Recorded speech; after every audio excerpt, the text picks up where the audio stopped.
Remember, Tiff, they can secretly hear us right now. So we should talk about everybody that's on here. Are you joking? No, they can hear us. Well, why do you have it so that they can hear you? Dinglebat. Because it makes it more interesting. Then we might say something stupid. Seriously? Are you being silly right now? Me Too says, is he okay? Who is he? Who is he talking about? Jaxson. Greg from Bradenton is here, who's apparently related to Gene Simmons. Are you being serious? I am serious. No, they can hear us right now. Well, why do you have the volume on? I don't know. There's something broken What if I with was our going to say machine. something dirty to you? Do it. We'd probably get more views. What did you say about pricking? Shut up. Shut up. Stop talking.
Show them what I'm after.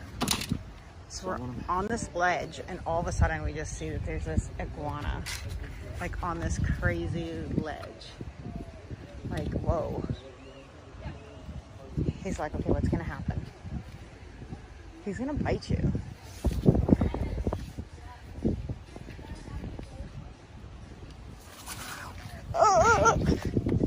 Hey, what's up, guys? Ryan here. I am in Cancun, Mexico. I just caught a wild iguana, and I just want to tell you guys about my brand new book, Florida Concealed Carry Law. This book is exploding. Even the people here in Mexico are going crazy over this book. That's not true.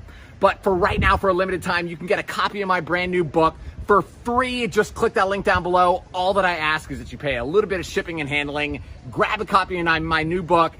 Isn't this iguana freaking awesome? No animals were hurt. No animals were hurt, but he's kind of pissed off.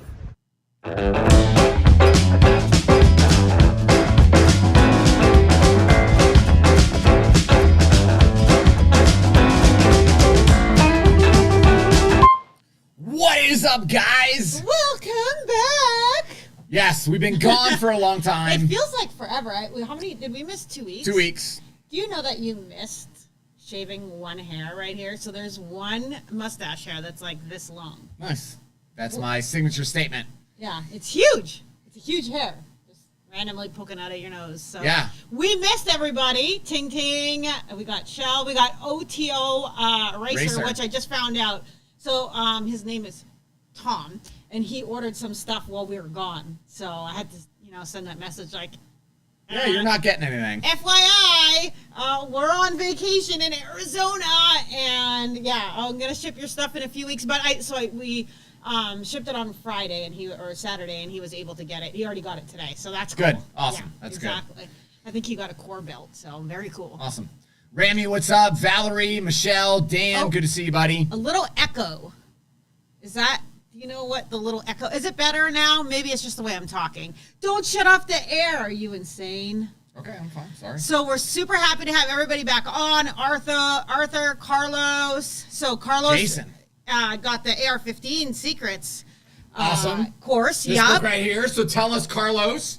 Yeah, wait, he didn't get it yet because it was delayed because we had to order another batch, which is really great. We really appreciate your support. So he's going to get it in a couple days. So you can't. Okay. So Arthur says, how was your vacation? So it wasn't a vacation. It was actually a business thing. But it was like part vacation. Because that's the way we do it so that we can not have to pay taxes on it. It's called, it's not evasion, not tax evasion. It's called tax avoidance. It really was. Okay, let me fix my hair. It really was. So I love that Eddie said how is Action Jaxson, because it's so cool that you guys like know our nicknames and everything. That just makes me so happy. Yeah, so Jaxson almost died 2 Fridays ago. Almost died. It was our first week on vacation, and it just turned to shit super fast. Makes us really question, what we're doing in our lives and all that stuff as you're holding your son in your arms as he's like dying. So somebody's saying reverb or treble. Did you mess with anything? No. I don't know how it sounds. Is it terrible? Like, do we have to fix it, or is it just kind of wonky? So wonky or no. Tell me if this is better now. Oh, is that better? Maybe you did something. Okay.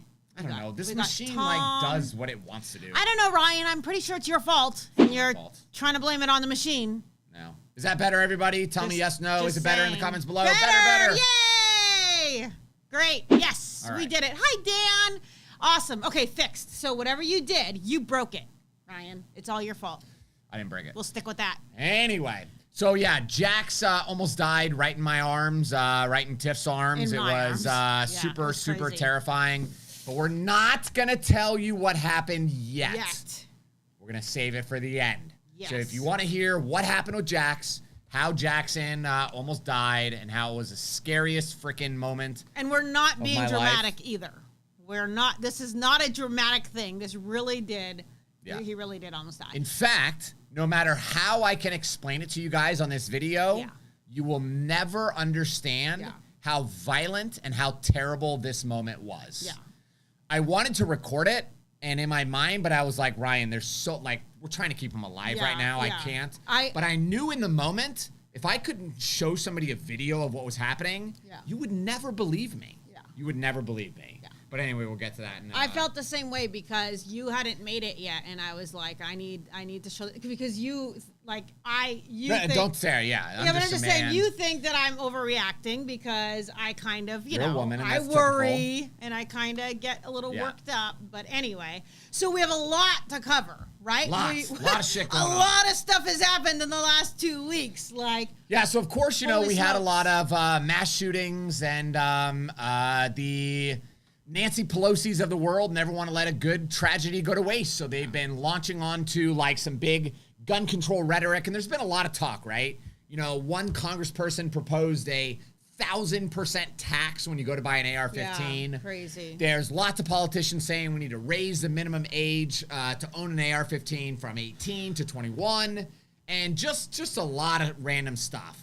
But on Saturday, they actually were able to get through a big piece of legislation. I don't even know if big is the right word, but they got through a big piece of gun control legislation that the White House says is going to significantly save people's lives in America. So I'm going to show you, this is what Biden kind of put together. This was actually maybe not. Okay. So what the hell's his name?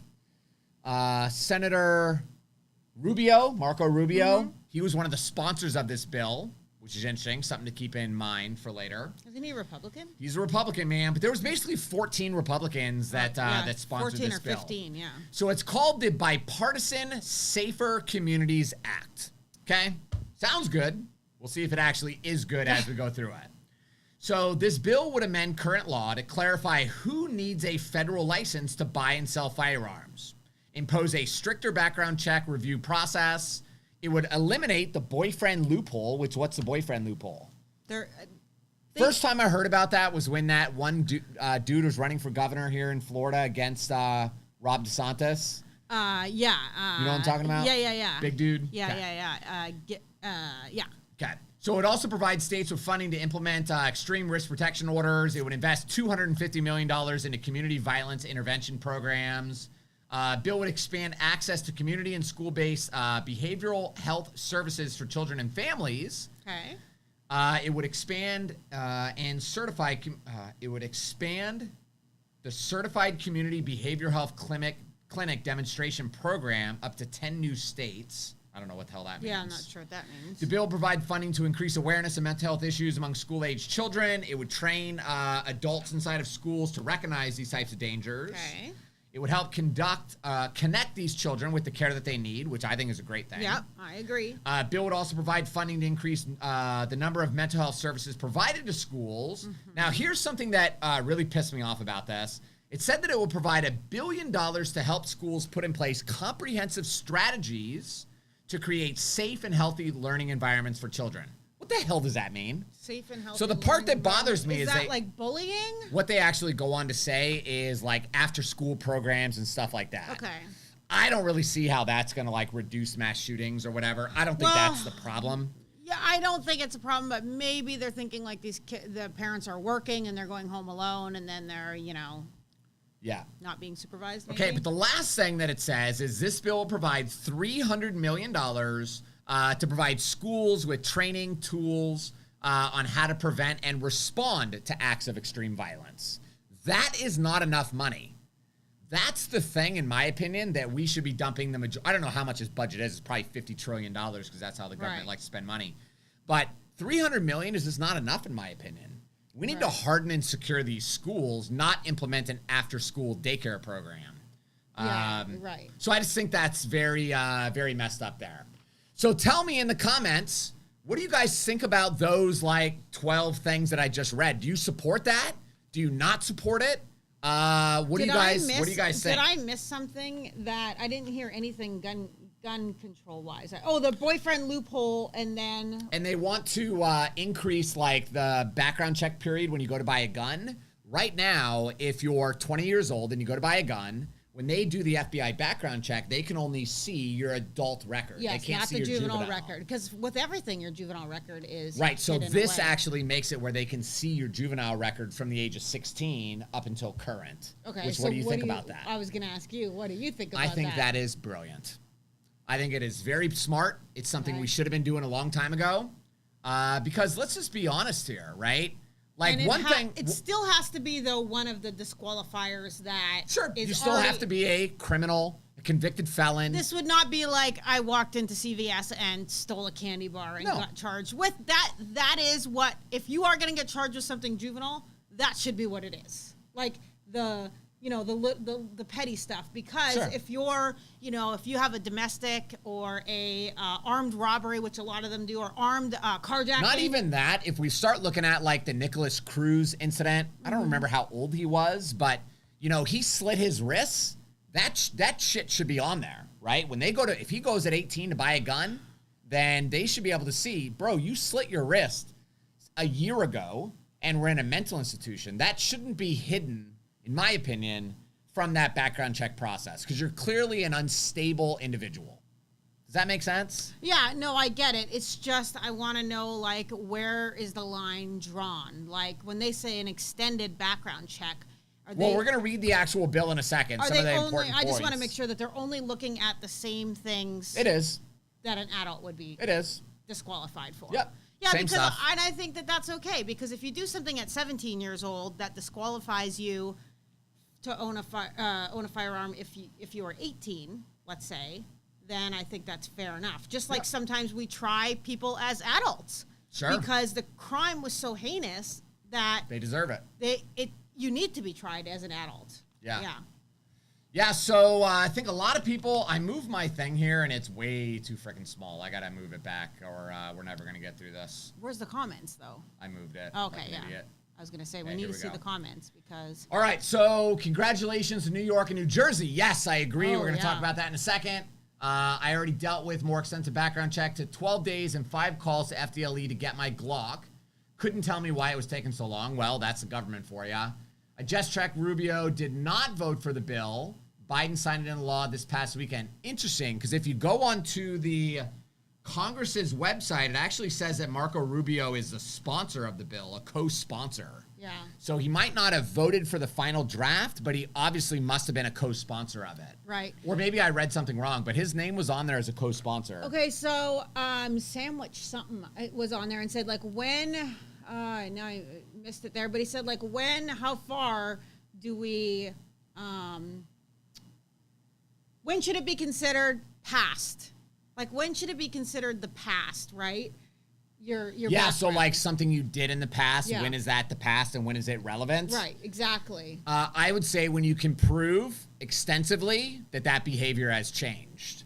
I think, we know through studying the human brain that the human brain does not finish developing until the age of 25. Like, we know that. That is a concrete fact. Yeah, the prefrontal cortex, right? Yeah, so the rest of the brain is developed, but the prefrontal cortex, which is what's responsible for logic and reasoning and critical thinking, that is not developed until the age of 25, which is funny because car rental companies know that, which is why they refuse to rent a car to anybody until you're the age of 25. And that's why insurance is very high, too. Right, because you do dumb 25. shit when you're under 25. So I totally get that. Or in Ryan's case, when you're 39. 39. I mean, it's just, you just never know. But yeah, so I don't know. I think it really is based on severity. Yeah. Like, if you got arrested for bringing a handgun to school and threatening to shoot your teacher at the age of 16, you should not be allowed to go and buy a gun at the age of 18. But if you got caught with, a little bit of weed and a pipe. I mean, everybody. That happens. Lots of people, right? Whatever. You get caught with a, open liquor or something, or, something stupid, right? We've all done stupid stuff. Then obviously that should just be no big deal. Yeah, I agree with that. Yeah. But anything really violent and anything that includes the use of a weapon, I think should be looked at. Yeah. So I know there were several times when I've got, text messages from people that have had a armed, what do you call it? Carjacking? What do you call that? Carjacking? No. When it's armed. Armed carjacking. Is it called armed? Okay. Yeah.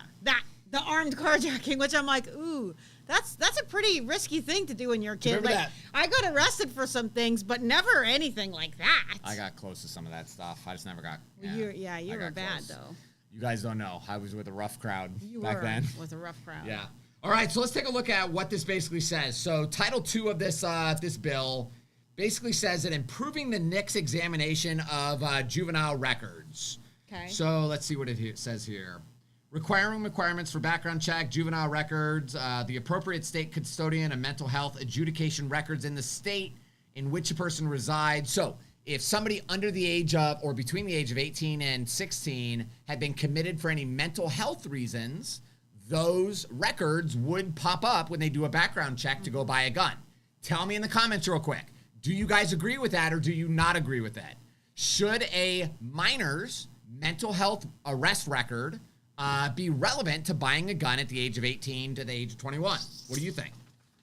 I feel like it's a slippery slope because when they It's not a say slippery slope. It's no, but this is what I'm saying. When they say mental health records, because this is the thing, it's a twosie. It's a like this is what can happen. People don't go get mental health. very true. So like when I Because was then it can be used, and that's what they're worried about. This, Yeah. which I'm sure you're going to go into the red flag thing. They're looking at like, hey, then veterans they're already veterans are scared to go get help. Yeah. It's going to make it where, okay, now we're going to look into your mental health. So it's funny. I was at the VA hospital and I was going through some stuff, and I don't know what I said to the doctor, but the doctor was like, "You can talk to me and tell me, what's going on."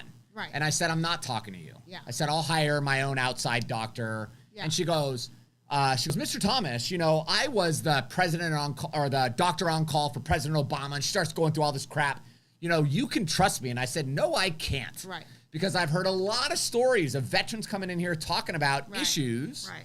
And then all of a sudden they get their bank accounts seized, they get their guns taken away and all this stuff. Right. I said, I'll go hire my own doctor and I'll go talk to my own doctor about what I'm struggling with. So you don't want to tell kids, hey, we're going to give you all this extra mental health stuff and families, we're going to give you all this extra mental health stuff, but then we're going to know everything about you and then we can restrict your rights. Yeah. So it's like you got to be careful with how much we allow them, and then what is it inside the mental health record that would disqualify someone, right?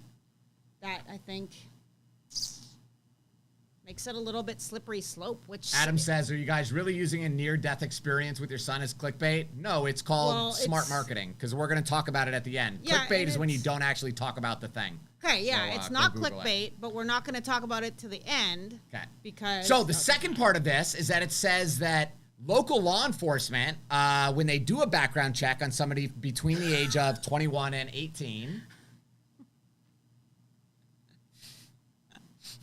a very funny comment, but that one has been reviewed by our moderators. Kicked off David. by the Very moderator. funny comment, though, David. I thought that was good. Love it. I love it, dude. But I'm not in charge of the comments. Yeah, so it scares me when. Okay, so hold on. Local law enforcement. Okay, gotcha. They are allowed to go to local law enforcement when you're trying to go to buy a gun and saying, like, hey, do you have a lot of issues with this person? Have they been arrested for a lot of stuff? Now, again, if we look at the Nicholas Cruz case, right? They would know. The police were at Nicholas Cruz's house, I think 23 different times for different threats of violence and all this stuff. FBI had been notified once, maybe twice, that Nicholas Cruz had made mention that he wanted to be a school shooter, a professional school shooter. I think that could be valid to have them go and say, like, hey, what do you know about this person? As long as it's automated. This has got to be automated, and it's got to be, like, within 5 minutes, you got to be able to do all this stuff. They shouldn't be calling back and forth, all that stuff. So how do you feel, like, if they're, like, what... Where's the line, though? Because let's just say that there's an anti-gun sheriff or whatever in that county, and he's like, I don't think kids that are 20 should have a gun. So anytime you call him about anybody, he's like, yep, nope. Yeah. Like, there has to be, you have to have. What do you guys think? Tell us in the comments below. Should they be able to go ask law enforcement, local law enforcement, about your criminal history, who you are, what kind of stuff you're doing in the community? And maybe they know you. Maybe they know a family member and they just are bitter. Like, I don't know. That to me is like giving too much control, which is a little bit scary. Because I know if it would have stopped the Parkland shooting, which in this case, this would have stopped the Parkland shooting. Probably. How many kids' lives would have been saved that way? Actually, he would have just got it privately, or he would have just stole it. He would have stole it from someone. He would have, found another way. Because again, if you're dealing with someone who's evil, so we've made it a little harder for him, but guaranteed he's probably still going to commit the crime. Yeah. No.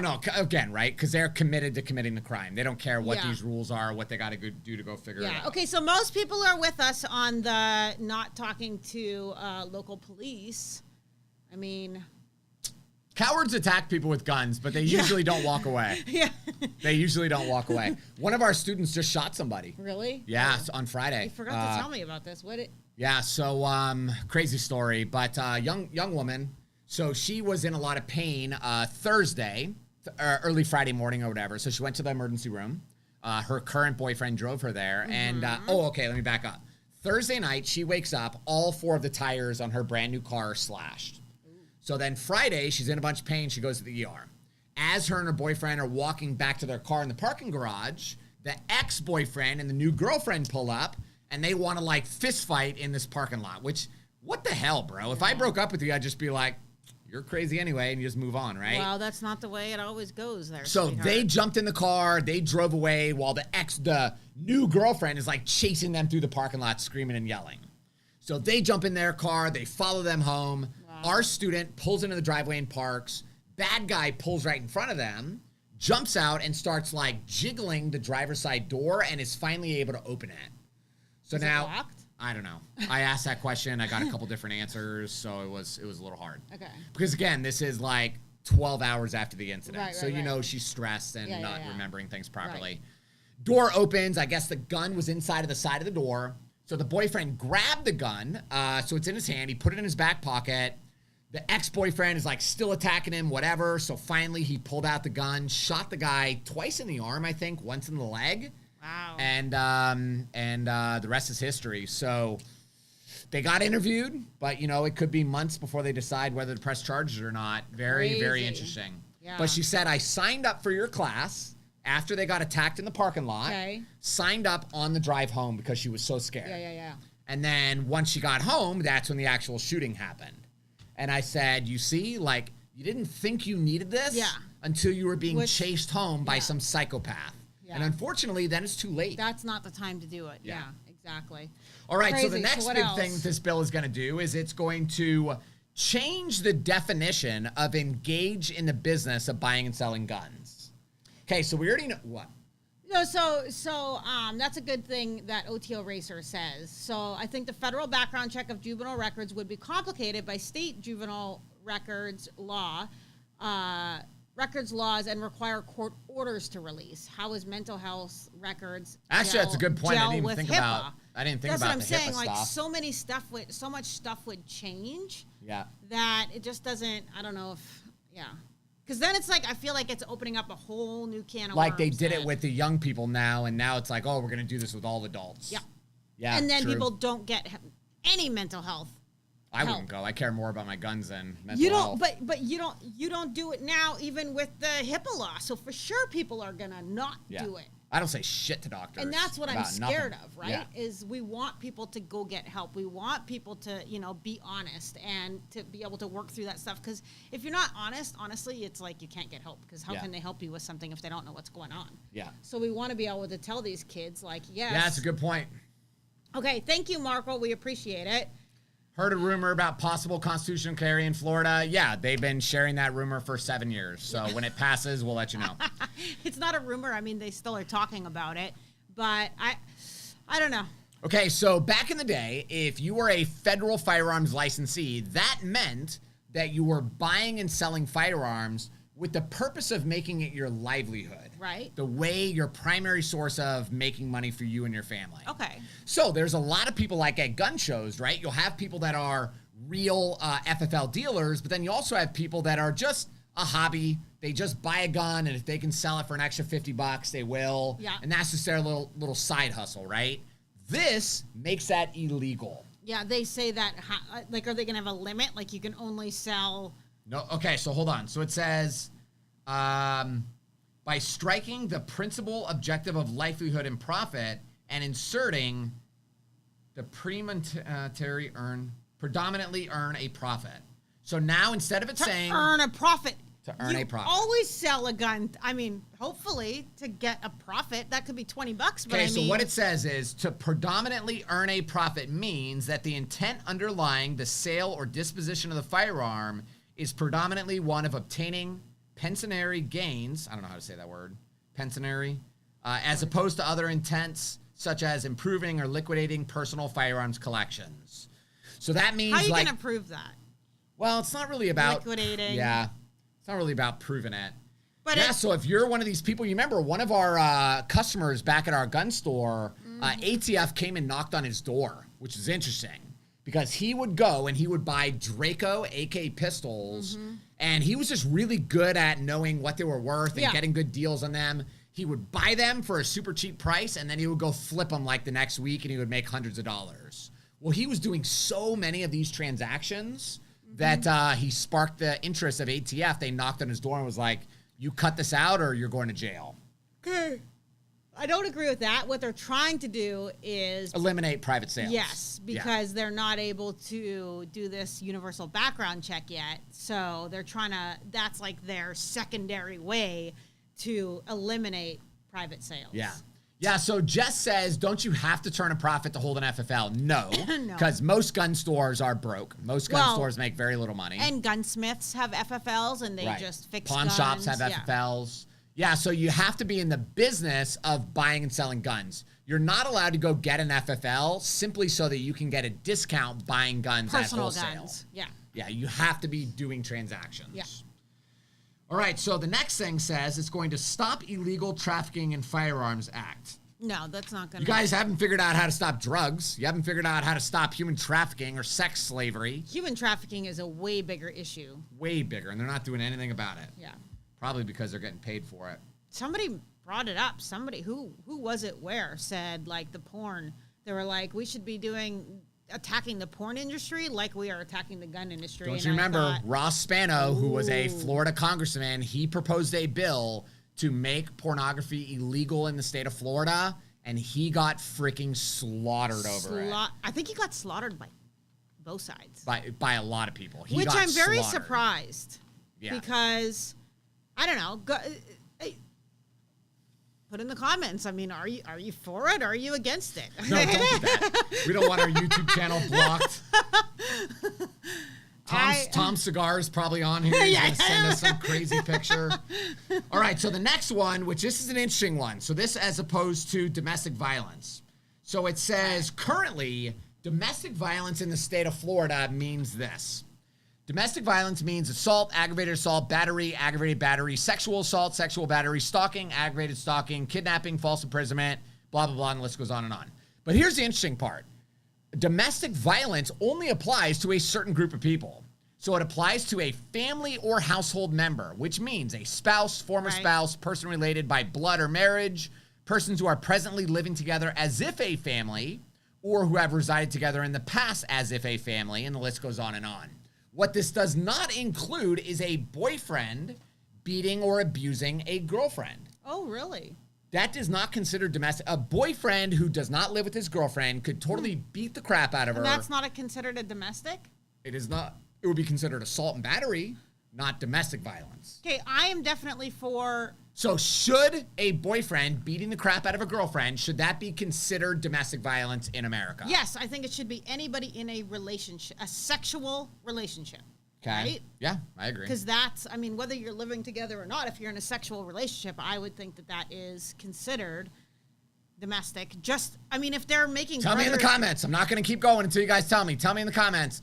Should a boyfriend beating the crap out of a girlfriend be considered domestic violence? Yes, because they consider a brother and sister being domestic, yes? Sure. Okay, so I definitely think boyfriend and girlfriend. Okay, so, lots of people say yes, so Tim, any violence. Tim says any violence. So he's saying, like, against your neighbor. Yeah, potentially. Right? Unless the neighbor deserves it. Because they, like, don't take care of their lawn or something like that. Okay, yes, it's assault. Okay, lots of yeses. Yep. Lots of yeses. All right. Okay, wait. So now... Go. Ting Ting said, don't touch my porn. And Jeff said, preach it. Okay. All right. We'll go into detail a little bit more about that later, though, about, like, what about all of the, you know, the kids that are kidnapped and stuff like that.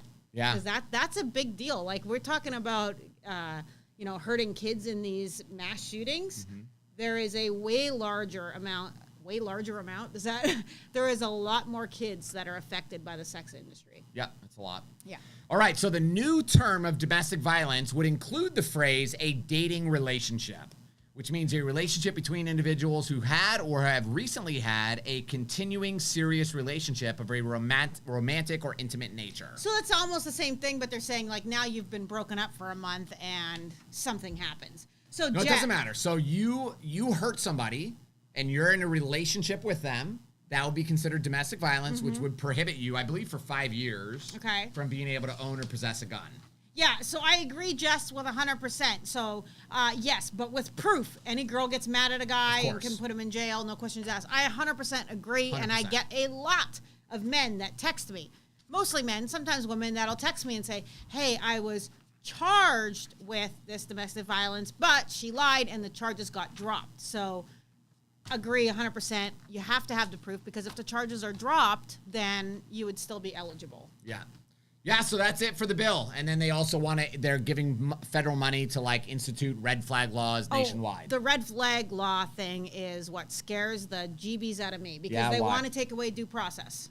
So they said, like, red flag, they're saying, like, before you're ever convicted of anything, before anything happens, and that scares me. Because of the heightened animosity in this country between gun owners and non-gun owners and how strong that belief is, I just fear that there's going to be a lot of people that are, you know, not the middle people. I'm talking about the extremists mm-hmm. that are very much against guns and will find any way possible to combat that.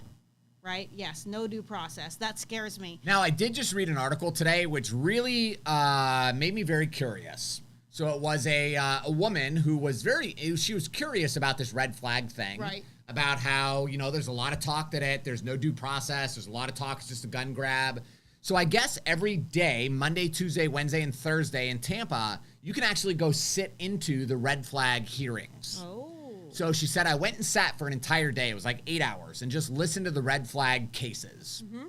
And she said it was actually really fascinating how the judge was picking it apart. What mm-hmm. evidence is there? No, we're not doing a red flag for this. Yes, we're going to do a red flag for that. Okay. And she said it really opened my eyes that it's not what we think. And I think I probably need to go. I talk about this enough. Yeah. I probably need to go commit a day and just sit in this hearing. Yeah, I totally agree. I'll go with you.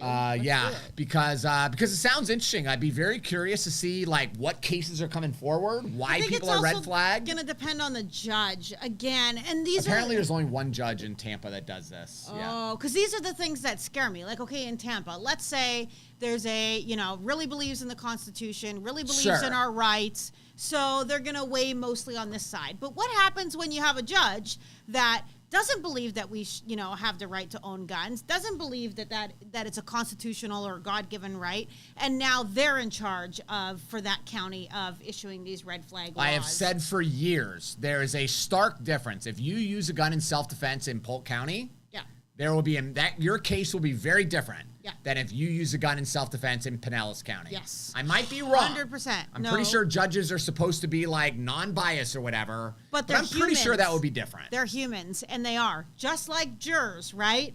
We get these and that's the thing is it is the way it is, and there's a whole bunch of them. But everybody has their own strong beliefs that no matter how much you try, and no matter how it still sways you. Yeah. Because you're not a robot. You can't just turn it off, right? Right. It's there. So I don't know. That's the part that scares me is where the judge lies. Yeah.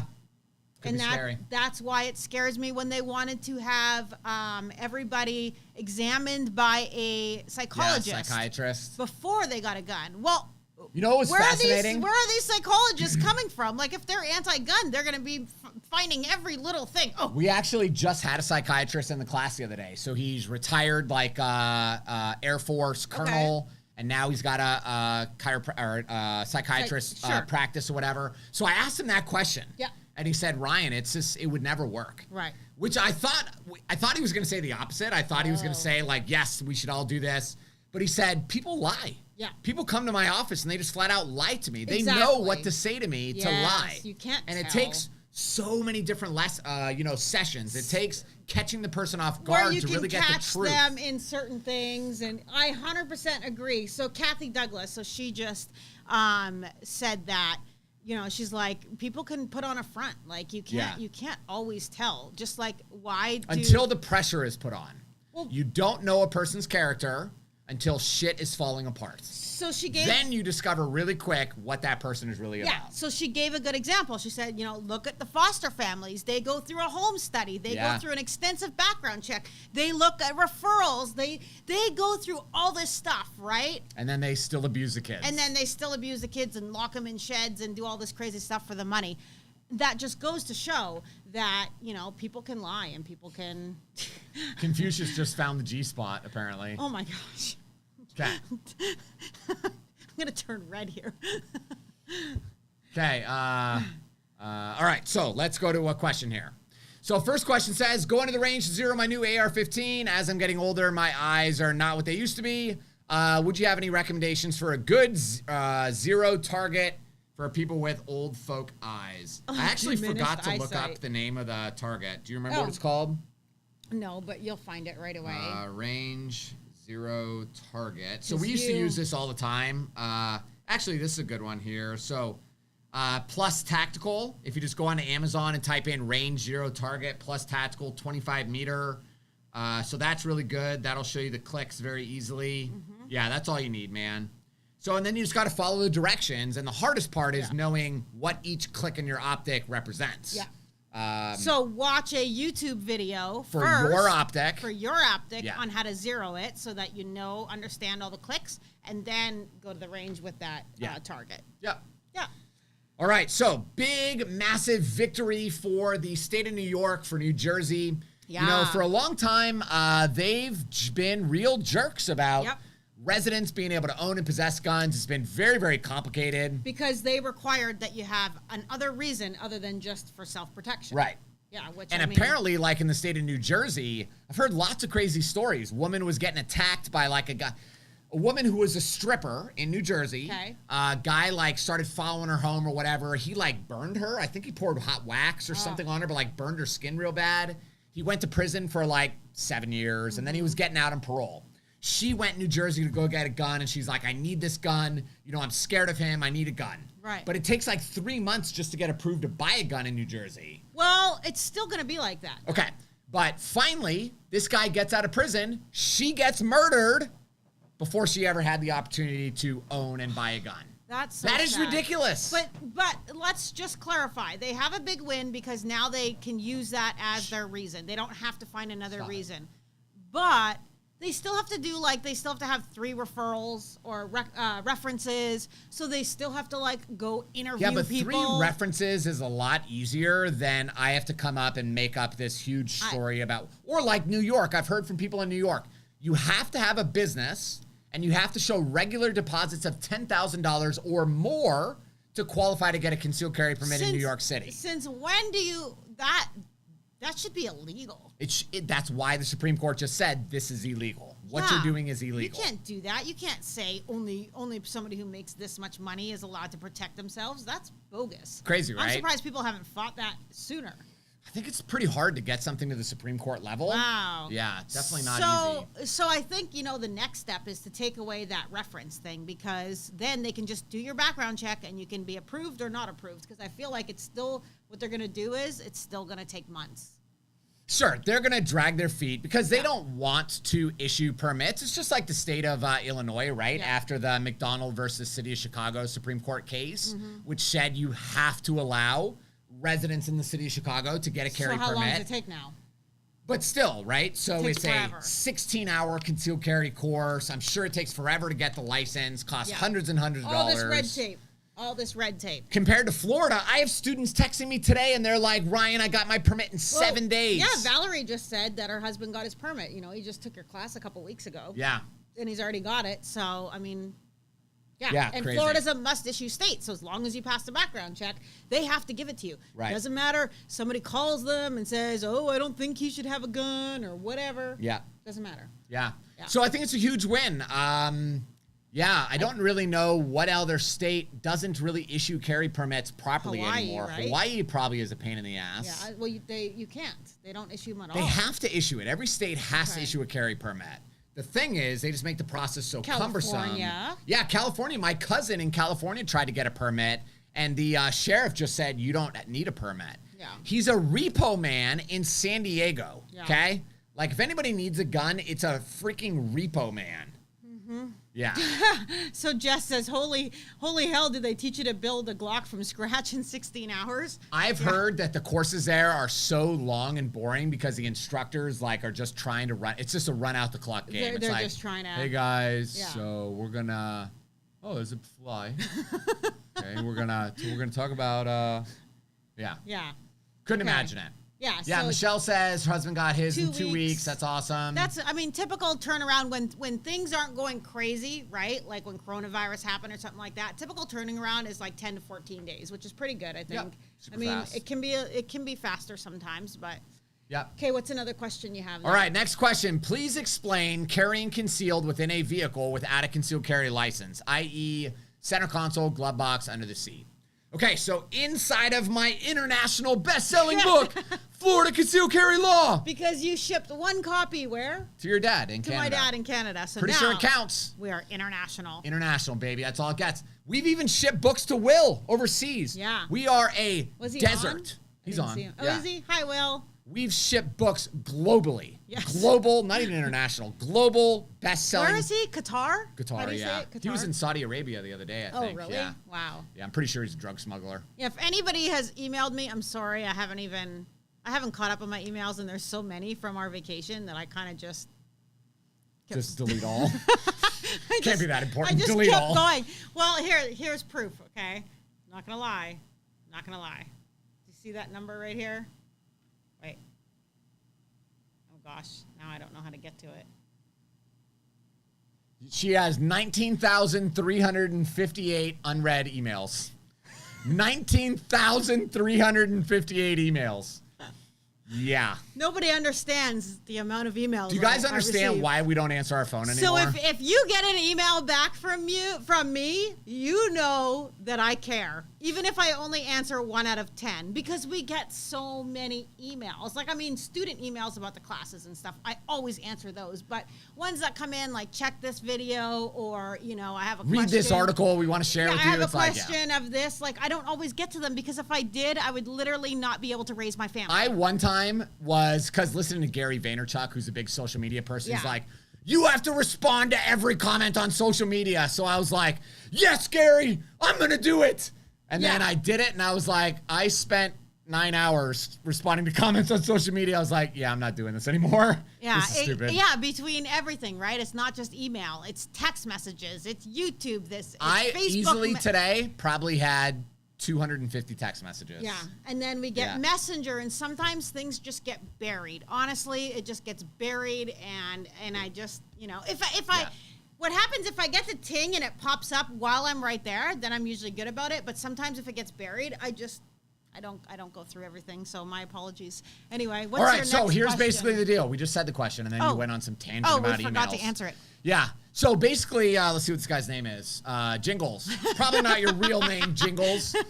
So, I like it. So the rule is, what you kind of mention in here is what's the rule of carrying concealed in a vehicle? Well, you can't carry concealed in a vehicle. Hold on a second. You're messing this up. If you do not have a concealed carry permit, having the gun inside the glove box, center console, the zippered gun bag, that is not concealed. Mm-hmm. People get this confused quite a bit. That's hidden from the ordinary sight of another person. Mm-hmm. But like this guy in class the other day was like, oh, if my gun is like sitting on the seat and a piece of paper flies over it, now it's concealed and that's illegal and I'll go to jail. And I was like, calm down, buddy. That is not what that means. Right. Like I don't know what gun store employee you're talking to. That is not what that means. Yeah. You are allowed to have a firearm inside of your vehicle without a concealed carry permit as long as the firearm is inside of the glove box, center console, zippered gun bag, snapped in a holster, in some type of case, something of that nature. Mm-hmm.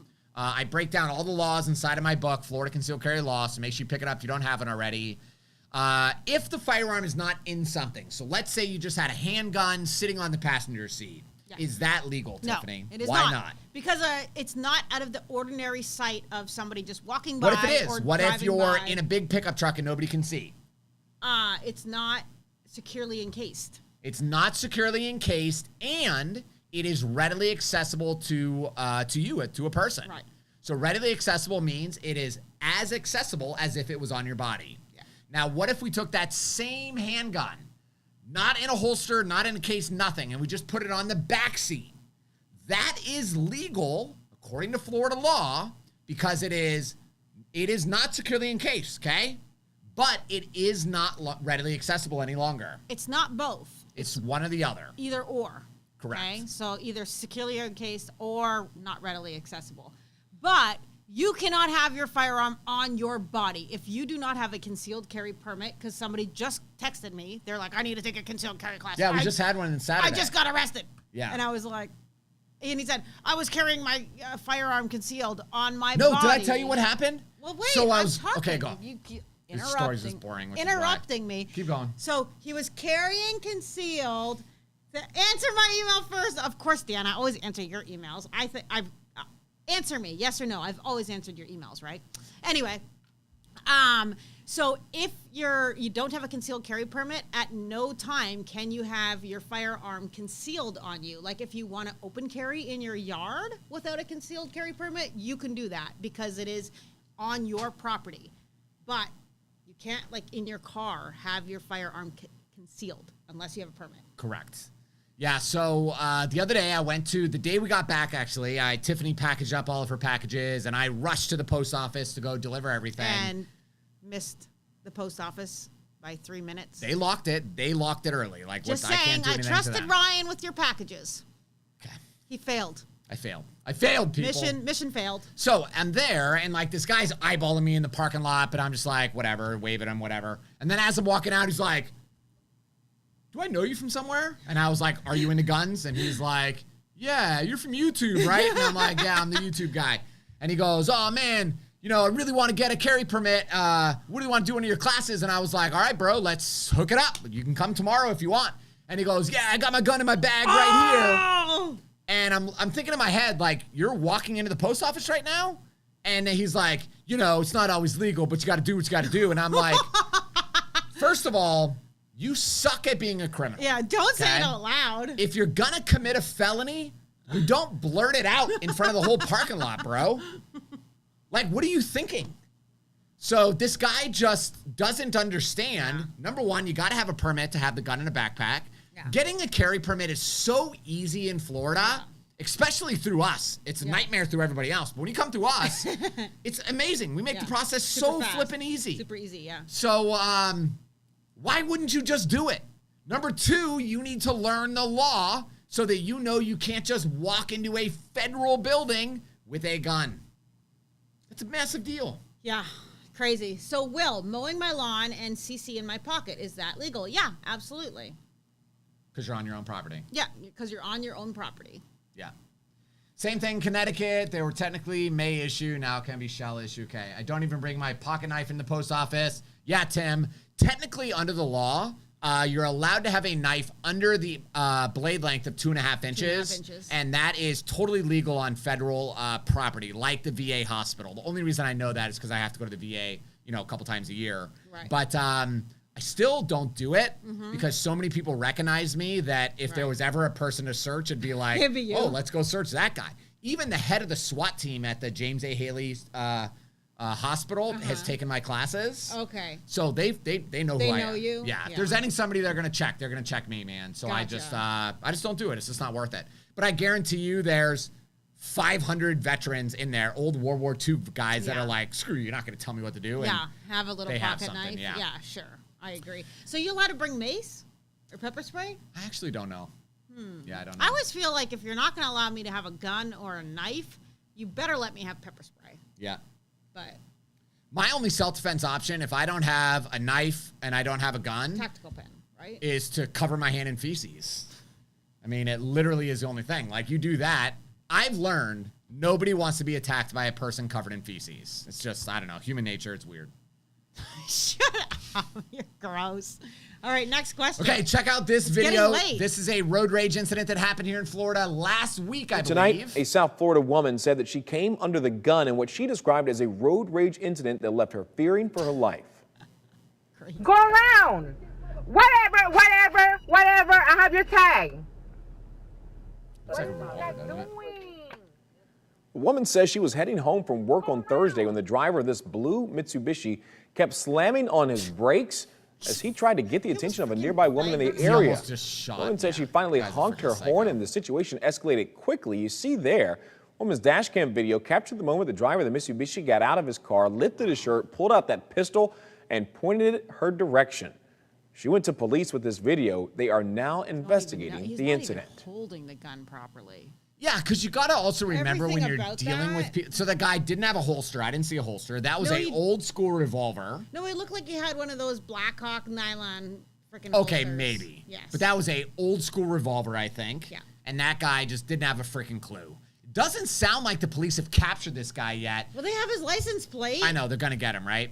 But a guy pointed a gun at me in road rage. I had a license plate, and the cop's like, yeah, I don't know if we're going to be able to find him. And I was like, what the hell does that mean? We have his plate. How can you not find him? Yeah, so what happens to someone like that? Well, let's ask. Their... Yeah, so that's improper exhibition of a dangerous weapon or firearm, which the definition is displaying a firearm in a rude, careless, angry, or threatening manner, not necessary in self-defense. That's what he did. So that's the exact definition. Yeah, like, that's we should it, man. put that video by our brandishing thing. Yeah. Yeah. Okay, so if a person does that, they lose their... It's punishable by prison up to 1 year. You lose your concealed carry permit, obviously. You lose punishable your gun, by up to 1 year in prison. Do you lose your gun rights? I would hope so. Okay. Temporarily, at least, you should. Yeah. Wow. Yeah, Ryan says smoke his ass. So, Kenny Bill, here's the question. So, can you use a gun in that situation? You're inside your vehicle. Yes. Guy gets out. He's road raging hard. He pulls that gun. What are you allowed to do? What would you do? Well, okay. I would probably drive over him. I don't know. I would run the dude over because, frankly, that's a lot faster. Unless the gun is, one of the things that we talk about, you should never draw on a drawn gun. Yeah. Somebody who's already got a gun out and pointed at you, frankly, you kind of already lost, right? Yeah, unless you're like... Best thing to do in that situation is frickin' floor it and smash. This is what I would do. I would smash that dude and pin him in between those two cars. Yeah. And just wreck his day or his life. I mean, terrible. That's a tough one. I think what she did, it was a woman, right? Too? Like, what kind of man does that to a woman? I don't know. That just bothers me. Yeah. But I don't know. I don't know. I don't know what to say. Because what I was going to say is he kind of like like as soon as I saw someone doing that, I'd be like, oh, you're. But that's the kind of just a person that stupid will idiot. just shoot you. Yeah. That's the kind of person that will shoot you because they might not even mean to shoot you. Well, they might just lack so much trigger discipline. They're waving the gun around that they just pop a round off and kill you, kill somebody next to you. Yeah. Like, that is a threat to public safety, and they need to get eliminated. Yeah, I don't know. So we met a guy when we were at this resort in Arizona. His name is Brock. And it's funny, like, we're in this big event hall. We're eating dinner with all these people. There's 800 people there, right? Yeah. And it's funny. I said to Tiff, I said, you can always tell, like, who my people are, right? Yeah. My people. So this guy's at a different table, and he's got, like, his big, burly freaking beard. Tattoos. American flag tattoo on his arm. And I was like, I want to talk to that guy. Yeah. So as he walked by, I, like, introduced myself. And he as we're talking, he's like, yeah, I killed the guy recently. He's now a retired police officer, but he said he had an AR. This guy was trying to run him over while he was trying to do a traffic stop. And he floored it coming at him. And he said, I just lit him up with my AR and killed him. And I was like... But the guy did run him over. That he had to retire. He's like all broken up. Did he run him over? Yeah. Oh, afterwards, because he's dead now, but the car still hits him. Yeah. Yeah. So anyway, crazy. And I was like, dude, you are super cool, man. Super cool. Awesome. Okay, do we have any more questions? It's already One more almost question. 8 o'clock. Okay. Okay, what happens to my guns when I die? How do I ensure the safekeeping of them? Is it something in my will? Is there a way to leave them to my daughter? Jim. Hey, Jim, inside of our will, it actually says that all of our guns are going to go to my sister-in-law, even my NFA stuff, my short barrel rifles and suppressors and all that stuff.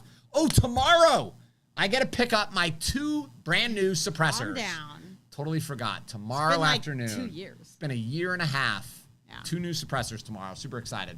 So, yeah, in my will, all of my guns go to my sister-in-law until my children are of age that they're allowed to have it, and then they'll go to my kids. So, yeah, I mean... So you can put it in your will just so that there's no, like, you know, fighting in the family and stuff like that. I always tell people, because you just never know how people are going to react until you're gone. And you get, like, cousins. This happened to my friend recently when her husband died. You get, like, people that you haven't heard from years are like, oh, he said I could have this. And it becomes this dispute. So I would have it written in your will. But as far as, like, having to do a transfer or anything like that, you could just leave them to her as long as she's legally allowed firearms to have actually a firearm. transfer from the deceased to the beneficiary without any type of background check. Yeah, so I think that's what you're wanting to know. Like, do you have to do a transfer? Or do you have to plan for any of that? And as long as they're legally allowed to have a firearm, they just go to them. Yeah, it's an easy process. super Unless easy. it's NFA items, then it can become cumbersome unless you do the trust properly. Yes, exactly. Which NFA items is going to be your National Firearm Act, like your short barrel rifles, your silencers, and your machine guns if you have any. Yeah. Yeah, Tim says usually people who are freeballing a pistol are not legal. I would agree. Yeah. Gene Simmons says, you have a gun trust. Yep, I have a gun trust. We use it quite a bit. I usually buy an NFA item every year, usually. Yeah, or maybe. Yeah, once every couple years. Yeah. Okay, now, do you want to, we did everything, right? We did everything. The world is falling apart. The world is falling apart. This gun control stuff that's happening is just the beginning of the gun control agenda by the left. They want to take guns away. They want to disarm Americans. Best way to protect our rights is to exercise our rights. And one of the best ways to do that is to get a copy of my brand new book and training course called AR15secrets.com. So the cool thing about this book, I know I said this last time, but I'm like a parrot and I'm going to repeat myself. Which, did you tell everybody we got some birds? Tweet, tweet. We should bring them on the show one day. Okay. So the cool thing about this course and book is even if you own an AR-15 and you're not maybe even wanting to build your own AR-15, this is going to give you everything you need to know if you ever have to take apart your gun and replace parts or figure out. There's also a huge section. What is it called on... Custom gun parts? No, not the custom. So there's a huge part on custom gun parts. If you want to update the one that you bought at the store, troubleshooting your rifle. So a huge section on everything that can go wrong with your rifle. AR-15 and exactly how to fix it. How to fix it, how to diagnose it. I mean, it's really a phenomenal resource for anybody that either wants to build their own gun or wants to at least understand all the parts in your own AR-15, maybe take it apart, swap out some parts. You can do that with this book and course. So super awesome, and it's just www.ar15secrets.com. And it's in the description. We almost forgot to talk about Jaxson. So now we got to talk about it. Okay, yes. Okay, so here's what happened. We went to Arizona to go to this conference, right? Yeah. It's at this beautiful resort. It's called the Marriott Desert Ridge Inn or something like that. In Phoenix, yeah, the Desert Ridge. So you can Google it and just spa. look at pictures. Like, it is over the top, freaking beautiful. It's unbelievable, right? Yeah. So it's Friday night, 2 Fridays ago. And we'd just been in meetings all day, and now everybody is like hanging out by the pool and trying to relax, networking and stuff like that. So the other 2 kids and Tiff's sitting in a chair. Other 2 kids are going around the lazy river. There's an island in the middle of the lazy river, and me and Jax are playing football. So it's just like a little piece of turf, like 20 feet by 10 feet. A little piece of turf. So they're throwing a little foam football. And so all of a sudden, Jaxson just starts crying. Like screaming. Screaming, hysterical. So I bring him over and we're like, what is going on? Because you're overreacting. Like, what the hell is going on? Right. And then he's like, I feel 1,000 needles in my back. And I'm like, okay, well, he must have leaned up against a cactus. There has to be a cactus over there. So I go over with my iPhone and I'm like, there's no cactus. We're like looking in his back and stuff. And we're like, it can't be a scorpion because there's no like mark. There's no incision of where it got him. Then I found I would say the size of a nickel, maybe in between a nickel and a quarter, a red welt started to appear, right? But there was no bite. There was no hole. There was no like 2 prongs. There was nothing, but there was this raised red welt. So I started rubbing his back with the towel and just wiping it and stuff like this, thinking that it was going to get better, right? But about 5 minutes passed by, and he's still like... He's not getting better. He's still like, ah, ah. And if this would have been Lincoln... Oh, it would have been so crazy. Lincoln's very dramatic, so I would have been like, okay. So now I'm saying, suck it up, buddy. You got to be tough. Go to the room. Like, you're making a scene down here, right? So Tiff says, you didn't say any of that stuff. That's what I was thinking. You were thinking it. So I'm like, you know what, sweetheart? So the whole deal was we were in this conference all day, and we got out at 7, and the pool closed at 10. So we're like, we'll take you guys to the pool from 7 to 10. We didn't get there till 8. So the kids wanted to stay right till 10 o'clock. So I looked, I'm like, oh, it's only 9 o'clock. Ryan, why don't you stay with the kids? I'll take Jaxson to the room. We'll have a bath. We'll snuggle. I'll make it better. So I start walking Jaxson up to the lobby. Left Ryan and the other kids at the pool. Well, the lobby's about a 6 to 8 minute walk. We made it just inside the lobby, and all of a sudden, Jaxson starts kind of like panicking. I need water. I need water. I need water. Like very, very dramatic. I'm like, Jax, we're almost at the elevator. We'll be in our room right away, and we'll get some water. And he stopped dead in his tracks in the main lobby, and he was like, break into the gift shop and get water. And I was like, okay, this is odd, because again, if it was Lincoln, I would think, okay, this is Lincoln overreacting like he always does, but this is Jax. But it's not normal for Jax. It is not normal for Jax. And so I looked. So one of our friends was walking by with the bottle of water. Let me tell the story because I was there. You were by the pool, okay, relaxing. So I look down and I see one of my friends, okay, that I met at the conference, and I see her holding like this much of a bottle of water. So I'm like, this is super awkward. But I ran up to her. I'm like, can I please take your bottle of water? I said, my son, I think, got bit by something, and he is so thirsty. And by the time I got back to him, 20 feet away, he starts saying, I'm going numb. I'm going numb. And he's like, starts panicking. So I gave him water. We sat him down. And someone from the resort came over, and they called EMS. And the fire, I don't know the difference between like the ambulance and the firemen, but the firemen came, okay? So there's 4 firemen came. They started, giving him oxygen, checking him over, and they said, like, what happened? And I said, I think he got bit by a scorpion. But again, I don't know. I'm not from Arizona. I don't know a lot, but that's what we're thinking. And the guy's main concern was an allergic reaction. So they checked his airway, and they said, his airway is okay. Okay, so he's not having an allergic reaction. So I said, perfect, that's great. So he said, he can go, we suggest he goes by ambulance to All Children's in Phoenix, but you can just observe him if you want. So I'm thinking like, okay, well, if it's just like a scorpion sting. Or a bee sting. It's like a bee sting. I got stung by a jellyfish when we were in Hawaii, right? It hurts like hell, but then like 45 minutes later, it goes away. So I'm like thinking, I said, okay, what are the signs that I have to watch for? And then he looks at me and he's like, I think you should just call an ambulance. And I said, okay, let's do it. So we called an ambulance, took about 8 minutes. The ambulance was there. They got him on the thing. He was actually okay. We were, you know, like, calm down, Jax. He was in pain. He was feeling numb, but there wasn't anything alarming happening. So they're going to take him to Children's Hospital. Ryan's still by the pool. I asked these, you know, our friends that we met so now to go find him. I'm at the pool, hanging out with some other friends, and we're all talking about the conference in and the stuff. lazy river. And all of a sudden, my buddy Ben comes up with his wife, Lindsay, and he goes, Ryan, Jaxson is in the paramedic, and they're bringing him to the Mayo Clinic. Yeah. And I was like, what the hell? And he goes, you got to go.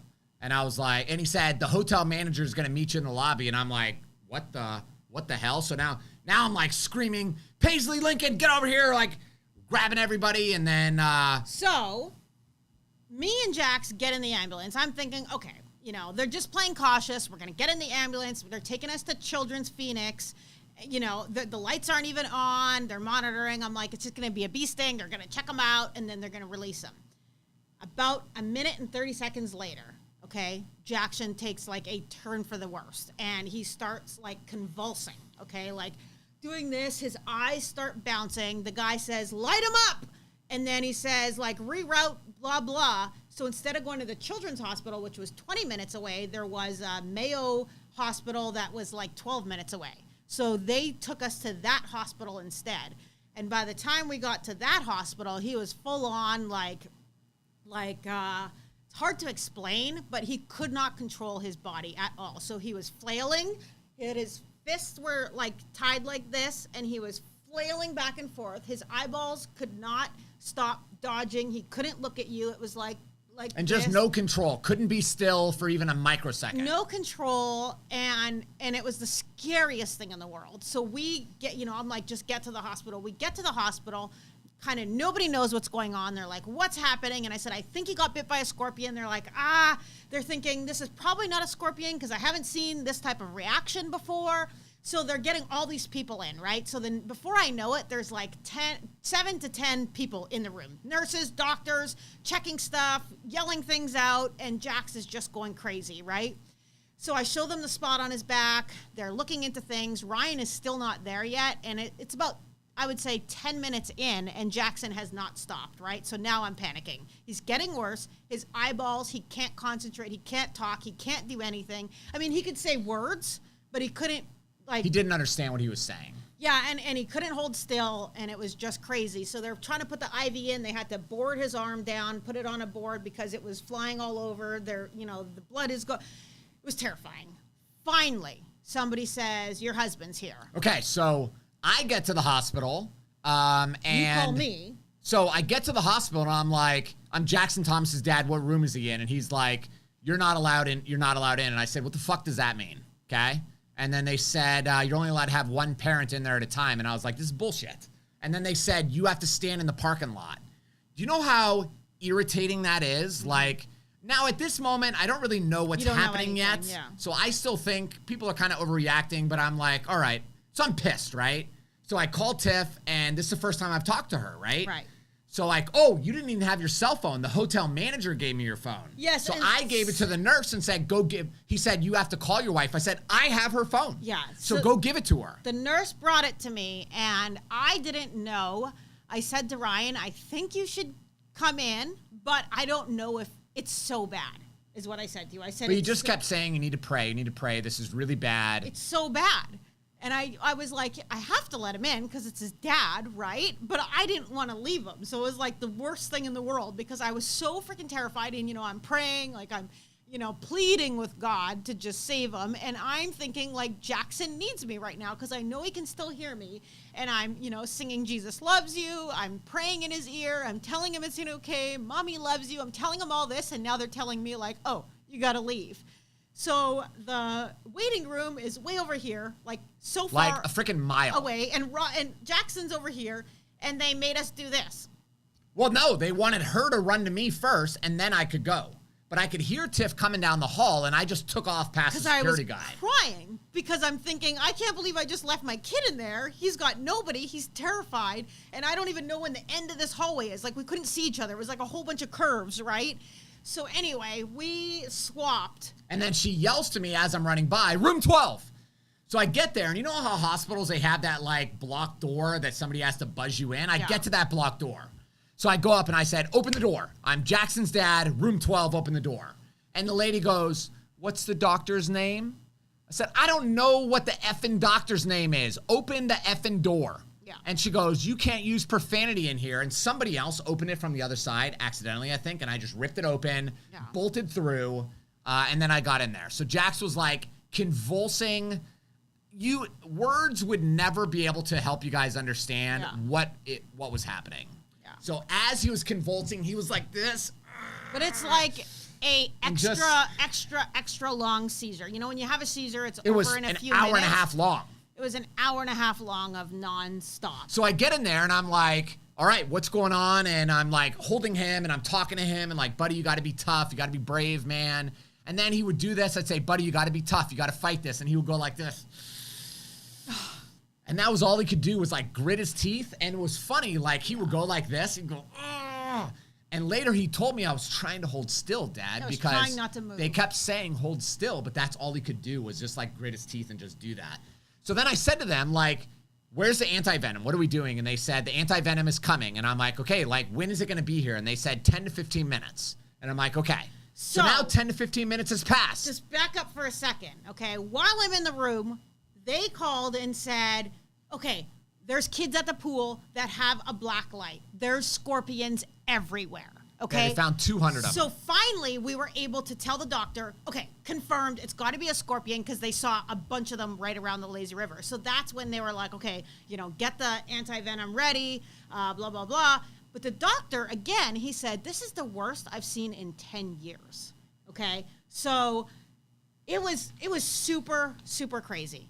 Again, so many people in the room. And then they send the chaplain in, right? So I'm thinking like, what's going on here? If a chaplain comes to see you at a hospital, it is freaking bad. Like it was, so this is like 10 o'clock at night now. There's all these people. Nobody really knows. You can hear them bickering back and forth. Like, this is the worst I've seen. I'm not sure. It seems like so, you know, blah, blah, blah. So anyway, I'm in the waiting room crying, praying, doing everything, texting Ryan every 2 minutes, which I know you were mad, like annoyed at, but I couldn't. Like, what was I supposed to do? You know, I just felt so bad. So finally, after 20 minutes goes by, anti-venom is supposed to be here in 10 to 15 minutes. And I'm like, 20 minutes. Where is the anti-venom? And they said, it's being mixed, sir. We have to mix it very carefully. And then they have to run it here from the other side of the hospital. I said, tell me where the pharmacy is. I can run faster than these people. Okay. And they were like, no, just stay here. So then the doctor's like, we're going to give them, you know, all these other drugs again. Yeah. So they start pumping him full of drugs. And the doctor said, morphine. Hold on. The doctor said, we gave him 2 cc's of morphine. This is his first dose of morphine. Then one of the nurses said, I think another doctor gave him morphine. I was freaking livid. Yeah. Because I'm thinking, you idiots don't even know what medication you're giving my son? This is why 250,000 people die every single year due to medical malpractice. Because you guys are injecting stuff. You don't even know what you're giving this small little kid in this hospital. Yeah. So finally, the anti-venom comes. They give it to him, and it's like 5 minutes, no result. 10 minutes, no result. He's still seizing. It's even worse. They gave him 3 vials. Tiffany, now Jax is grabbing his neck like this, saying, I can't breathe. So I'm like, I said to the nurse, get the oxygen. Like, get him. And we're putting the oxygen on him. I'm like, you got to breathe, buddy. You got to focus. You got to breathe. So now I'm thinking his throat's going to close up. He's just going to die right here, right in front of me, right? So, and now it's 30 minutes since he had the anti-venom or whatever. Nothing's working. Nothing's working. So I said to the pharmacist, who's still standing there for some reason, I said, how long does it take for the anti-venom to work? And she said, it's usually instant. And I said, this is not instant. This is not working. I said, so when do we give him more anti-venom? And they said, we have to wait another 30 minutes. Yeah. So I'm like, frick, man, you got to be kidding me. So now 15 minutes goes by and nothing is happening. And they said, we just have 15 more minutes before we can give him more anti-venom. So I said, Are you guys mixing more anti-venom now? No. Or are you going to wait until the 30-minute mark and then you're going to start mixing it, which means an hour from now, he'll get another dose of anti-venom. I said, maybe we should start mixing it now so that when its time is up, we can just give it to him. And the nurse said to me, that's a good idea. Well, so a reason why they don't do that is because once they mix it, they have to mix it per body weight. And once they mix it, they can't reuse it. They have to charge it. And it's between $6,000 and $15,000 a vial. Yeah. So they've already given them 3. They don't want to give them that 4th one. And you're supposed to only give up to 5, which I didn't know. I just read that after the fact. So long story short, they gave him the 4th vial. And once they gave him the 4th vial, after about 10 minutes, that's when he started to calm down. And that's where you see him here. Okay. So this is after everything happened. So this is like midnight. Once they were able to do that. And the whole incident started at 8:50. So when you see him on the ambulance cart here, this is to transfer him now to Children's Hospital. Okay. So now they're telling me we need to airlift him to Children's Hospital. And I'm thinking, holy crap. Like, tonight, a South Florida woman. Oops, sorry, hold up. This is incredibly crazy. Like, we've gone from, we don't know, it might be a scorpion, to this is the worst we've ever seen, 4 vials of anti-venom, and now we're going to, airlift them to the Phoenix Children's Hospital.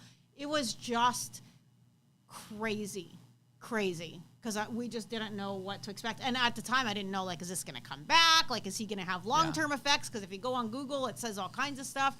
Thank God we got to Children's Hospital. They checked his vitals, they checked everything, and they said, okay, as long as he can drink this, once the anti-venom works, it doesn't come back. There's no, it's not going to rebound. As long as he can swallow, he's just going to be super tired for the next couple of days from all the meds and from the, the muscles like this, but he's okay. And I was able to call Ryan and say, come pick us up. At like 3 in the morning. It was around 3:30, so I called Ryan at 3:30. Because again, they wouldn't let me in that hospital either. So he's with Lincoln and Paisley. So poor guy, because I'm so stressed. I just want to see him, right? Yeah. And I get it. I get that these hospitals have policies with COVID and all this other stuff, but it's very frustrating. And frankly, it's very rude when they're like, I'm here to check on my son, and they're like, you have to stand in the parking lot and check on him. And I'm like, F you. This is complete bullshit. It's just crazy. Yeah. So that's what he got stung by. It is called a bark scorpion. Yeah. If you Google it, so it's the most venomous scorpion in the U.S., typically found in Arizona. Okay. Eddie Lamar says, did the resort pay the medical bills? I went and spoke to the general manager. So first, Tiff went and spoke to the manager, and he was extremely rude about it. Oh, yeah. We have lots of those scorpions. And he's like, it's Arizona. Yeah. The bark scorpion. Yep. I'll let the pest guy know to spray the next time they're around. And I'm thinking, I don't think you understand the magnitude. That he almost died, a couple hours ago, bro. Of what just happened and what we just went through. And he goes, sorry that happened. He didn't ask how Jaxson was. He didn't say anything. I was livid. Then I went down because I don't take shit like that very well. So I went down and talked to the general manager. She was very nice. She understands, whatever. And I said, listen, ma'am, this is going to be if this was $5,000, $10,000, I would just pay it and we would just move on with our lives. This is like a $100,000 bill. Yeah. Okay. And frankly, what we discovered is that the hotel is liable. They're required to have signs up to notify people of the dangers of scorpions. Apparently, scorpions are just like cockroaches. You can just put pests around the perimeter or pest control around the perimeter. Yeah, you can do pest control. And scorpions will never come on the property, which if there were 200 in the pool area, you guys are clearly not doing anything. There is zero pest control. Well, this is the thing. There was no signs. There was, if you come to Florida, what do you see on every single pond, retention pond? You see a sign, and what does it say? Caution, alligators. Don't walk your small pets. It has an X, like no small pets, no children, or no swimming, right? There was not one sign in the resort at all, anywhere. So what I just explained to the manager and to their legal people is I said, I'm not interested in suing you. I'm not interested in trying to make money from you. I don't care about that. But your hotel will pay the medical bills. Yeah, and I said, I feel that is very reasonable for me to ask of that. And I'm just telling you that is what's going to happen. So anyway. Yes. So Jaxson, toughest kid ever, right? Wakes up in the morning. I'm expecting him to be totally zonked, right? Because they gave him so many like muscle relaxers and stuff. Because at first they didn't know what it was. They were trying to stop this from happening, so they gave him all these pills. So I'm thinking he's gonna be groggy, you know, upset, tired. So he wakes up, he goes, "Why is everyone still sleeping?" Yeah. He goes, "Take me to the scene of the crime."